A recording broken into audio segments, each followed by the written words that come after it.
Hi everyone, so today's look is sort of a really kind of bright, over the top, not super romantic, really intense pink Valentine's Day look with a little bit of shine, shimmer, and a little bit of purple just to darken it up a little bit in the creases and whatnot.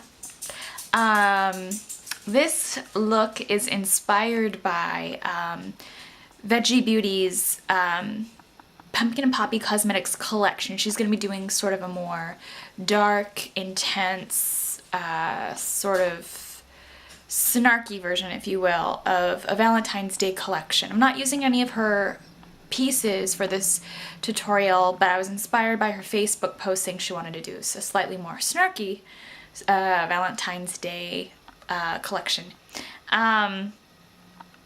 Anyways, I thought that that would be kind of a fun thing to do. Last year I did some very sweet, soft, romantic looks, and so you can check those out if you want to check those out. Obviously I don't want to be doing the same thing year in and year out. So I really wanted to create just a very like over-the-top, intense, like almost parody of Valentine's Day eye look for you. You can wear this on a date if, you know, if you like it. So yeah, I hope that you enjoy this look, and thanks for watching. Now since I have very dry eyelids right now, I took the Too Faced Shadow Insurance in Candelight. This has a few less ingredients, believe it or not, than the other two. I just patted that from the lid to the brow bone. There's a chemical I'm allergic to in, I believe, the lemon drop I'd be allergic to because it's about the same as the original. This one I don't have that many issues with, so I can wear that. Now I'm going to be taking the NYX Jumbo Eyeshadow Pencil in Milk, and I'm just going to blend this back and place that in the inner tear duct as well, and we're just going to brighten up the look.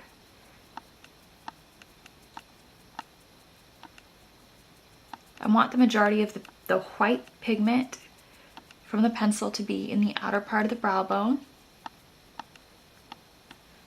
I'm going to be taking NYX Jumbo Eye Pencil in Strawberry Milk. I'm going to blend that out all over the eyelid.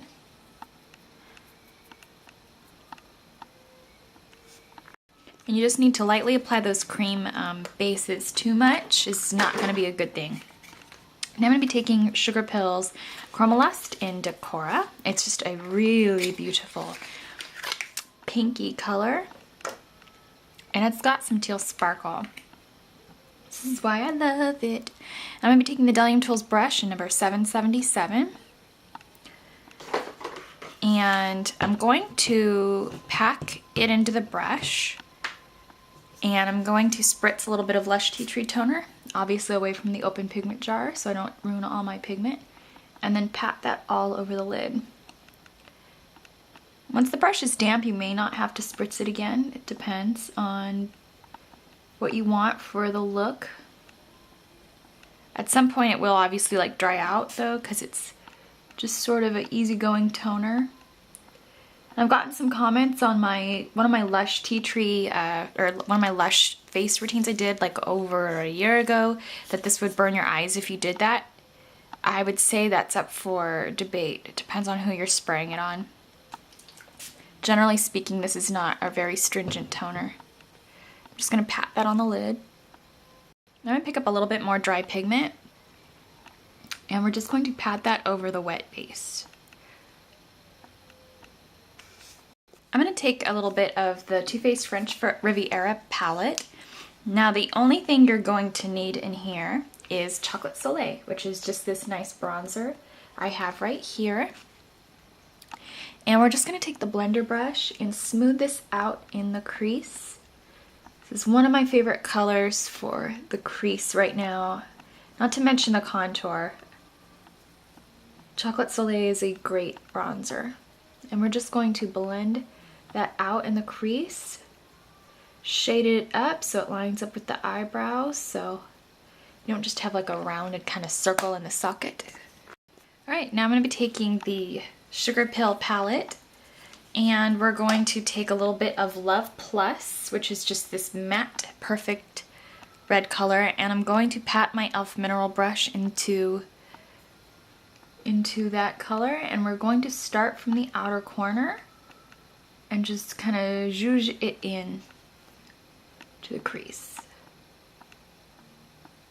So kind of going up from a somewhat C shape.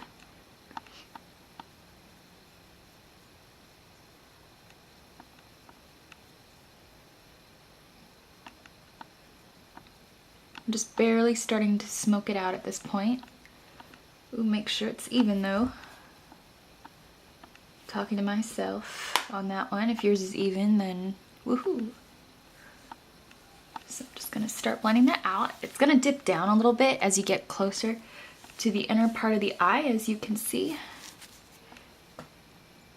So it's just gonna go up in the outer corner. So far, so very easy to do. The only thing about this look is you have to monitor the height of the red, which is easy enough.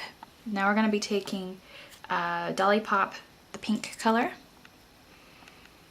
and we're just going to start going into the crease with this color, kind of like the deep crease. You could start at the deep socket line, which is generally where a lot of YouTube videos on makeup will tell you what to do, to sort of transition the crease color into the lid. But this time we're taking it straight through the crease. Straight through the deep socket. I'm going to be taking Tako, which is just that matte white, and we're going to pick this up with the Diamond Tool 769, and we're going to start at the back of the brow bone and pull it backwards, and then go in with a slightly lighter application. Now for this crease, you're definitely just going to want to fade that into sort of a milky pink color so it doesn't look harsh. It's kind of why we took that brown transition color, not only to blend the lid color, but just to soften it so that we can blend it a little bit easier, I'm so sorry, to the brow bone. And then the inner tear duct. Just facing that point directly to the inner tear duct for precise application of white until I'm completely satisfied. Bring it around the corner, up into the brow bone. I'm going to take Sugarpill's Chromalust. All their Chromolusts are vegan. I always label those in the bottom bar in case you're wondering what's cruelty-free, what's vegan, what's this, what's that. So I'm going to be taking Paper Doll, which is a Vitty Beautiful lavender color. And pick this up on the e.l.f. Mineral Blending Brush. And we're just going to start in this inner portion of the crease, right in through here. Shake off as much of it as you can. I'm pretty much only trying to use that purple for a little bit of depth. And now I'm going to be taking a little bit of Poison Plum, which is that fabulous Makeup Forever dupe right there, and we're just going to pick up some of that with that same e.l.f. blending brush, and we're going to start zhuzhing this in the outer corner.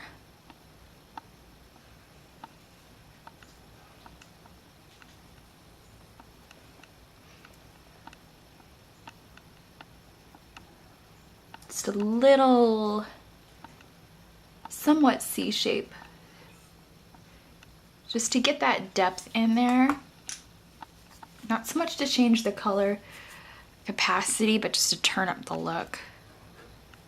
Make it fun, give it like a full range of depth so it feels complete to me. Eyeliner is necessary just to get the look very nice. Sorry, no better word for it. And this will just kind of help the eye not look irritated. If you have an issue with pinks, I feel lining your eyes is the best medicine, taking the sting, if you will, out of a pink eye makeup look. And I'm just going to blend that on the eyelid. Try to flip that up into a wing. A little difficult today because I don't know. I brought out the line way too far past the lid to begin with, but We'll fix it. There we go. I'm taking Urban Decay's 24/7. My brain just fried up. 24/7 eyeliner in Yeyo. I'm going to be setting this with a little bit of Tako just to give it a matte finish. I just took a little bit of Milani's Liqui'Fye eye pencil, oops, sorry, and this is in purple, and I just smudged it all under the lower lash line. A lot of people say these are great dupes for the Urban Decay 24/7s. I'd say that they're great dupes. I wouldn't say that they're a replacement. I don't love them as much as the 24/7 pencils. In all honesty, I'd rather buy a travel set of the 24/7 pencils because I still have my first travel set. And I'm already out of one of the Milani Blue Liqui'Fye eye pencils, so I don't think they're the greater investment. That's just my opinion though. And I'm going to set this with Poison Plum. I'm going to take Too Faced Size Queen Mascara and yeah, just do the bottom and top lashes. The shape of these lashes is really soft and easy and pretty and looks great with dramatic looks. I like to use them on more dramatic looks because it doesn't interfere with the appearance of the shadows. So the shadows can speak for itself, but these just kind of accent and give it a nice little flare. So I'm going to be taking the 305s if you're not going to be doing a snarky Valentine's Day look. These are a great set of romantic lashes as well. Now if you want to go full out, all out, snarky and take no prisoners, I'd probably recommend these Tara lashes, which I did contemplate on using, but I'm not. I'm going to use the 305s and I'll be right back. Now I'd like to keep it the color palette, so I'm going to be taking Alamasca's Cream Blush in Laid, which is just a nice sort of milky, Concordy grape color. It's very pigmented, like all Alamasca's blushes are, so just be very careful if you want to keep the eyes, and the face. I would certainly recommend doing face powder after any creams are placed on the skin, just to mute this a bit. I'm going to be taking Urban Decay's Glide On Cheek Tint in Indecent, and it's not the best color for my highlight, but I'm going to place it right on the top of the edge of the Laid color, almost as if to transition from blush to highlight. So kind of working on trying out a newer idea. I'm going to take the Peach. I'm sure somebody's already done it. I'm just not sure who they are. It's just, maybe I'm the first, I don't know. I'll just pat that peach right there, right above that. And for lips, I'm going to add Too Faced's Champagne Essence Lipstick. It's a pretty nice formula, and this is Free Love. Whoa, sorry, I got the eyelash way too close to the edge of the eye.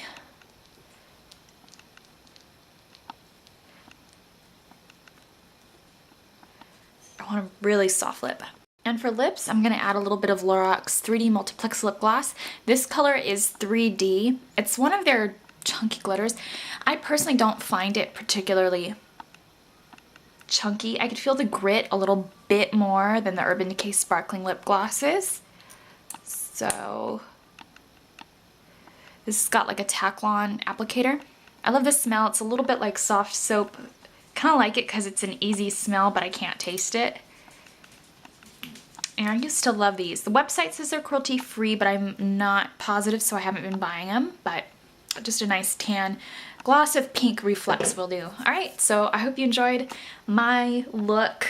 I hope you don't find it too sarcastic or snarky, and if you do, what can I do? But either way, it's just a fun pink look. Thanks for watching.